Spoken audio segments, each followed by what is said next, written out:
My friends, and welcome to the Electric Viking. Fantastic to have you here. Now, I've just discovered something that I find very interesting. Normally, I kind of hate vans. They look like something that I wouldn't want to be seen driving. To be honest, that's just my personal preference. I understand if others don't like them, but let's be honest, vans just aren't cool. They're slow, they look boxy, and they look kind of crap.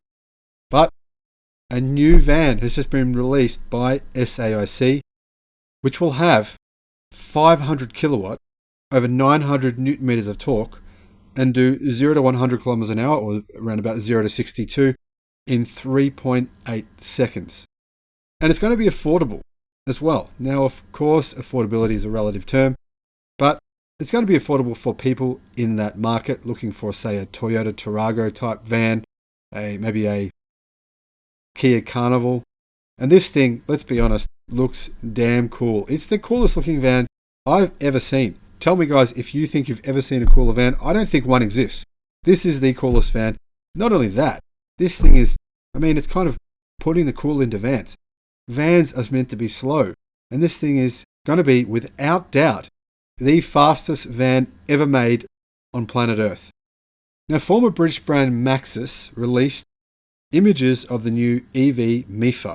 SAIC, who now own the brand Maxus, will start mass production in November.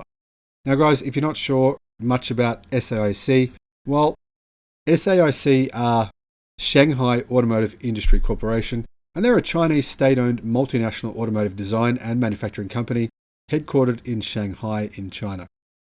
They're a Fortune Global 100 company and one of the big four state-owned Chinese automakers, along with Chang'an Automobile, FAW Group, and Dongfeng Motor Corporation.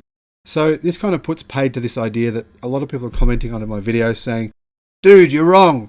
Viking, you're wrong. Every company in China is owned by the state. Nobody owns anything in China. Only the state owns everything. Ooh, ah." Guys, that isn't true. Sorry to burst your I hate China bubble. Don't get me wrong here, guys. I'm not pro-China. I'm not anti-China.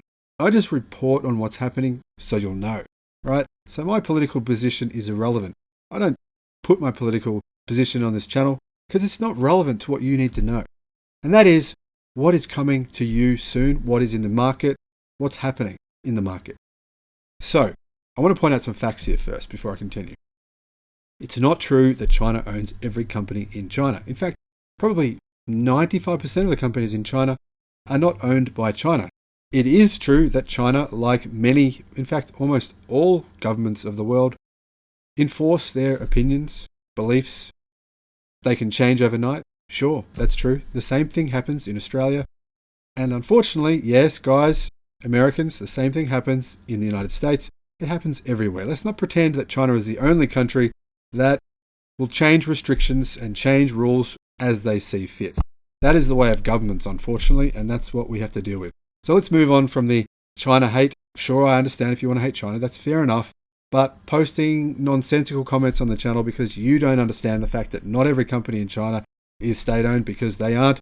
Guys, by the way, I worked in China for a year, and I owned a percentage of a Chinese company, so I have a little bit more experience with this than the average punter that's angry about China. And I understand why you're angry about China. You have good reason to be. Let's get back to the video. SAIC had the largest production volume of any Chinese automaker in 2014. They've gone down a bit since, but in 2014 they sold 4.5 million vehicles. And in June of 2021, they sold around 500,000 vehicles between all of their different brands. So in 1 month, they sold nearly 500,000 vehicles. So this year, they're on track for a record year.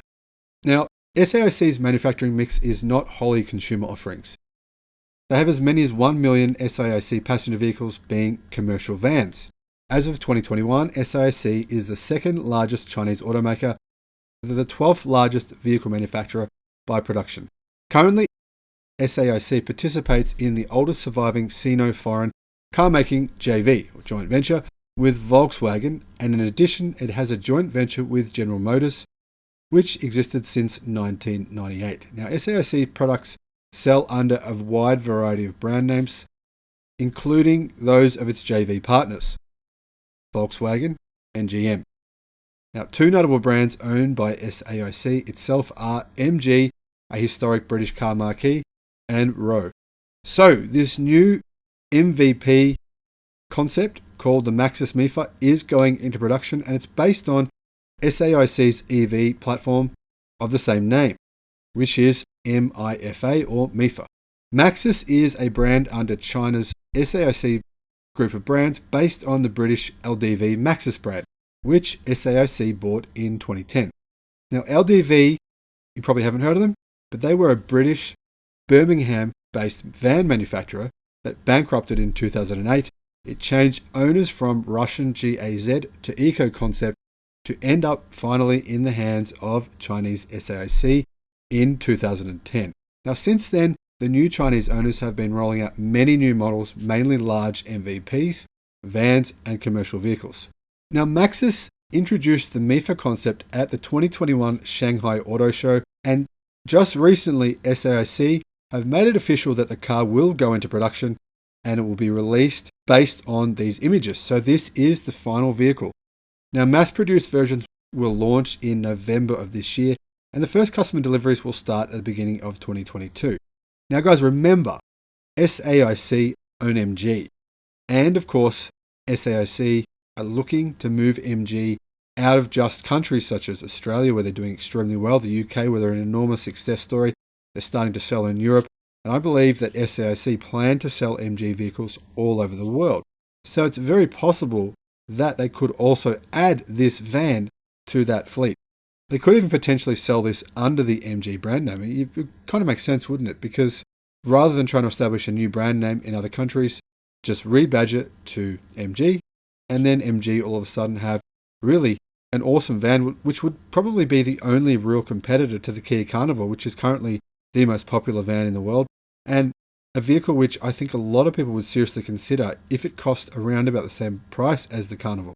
So this new van is based on SAIC's new EV intelligent platform, MIFA.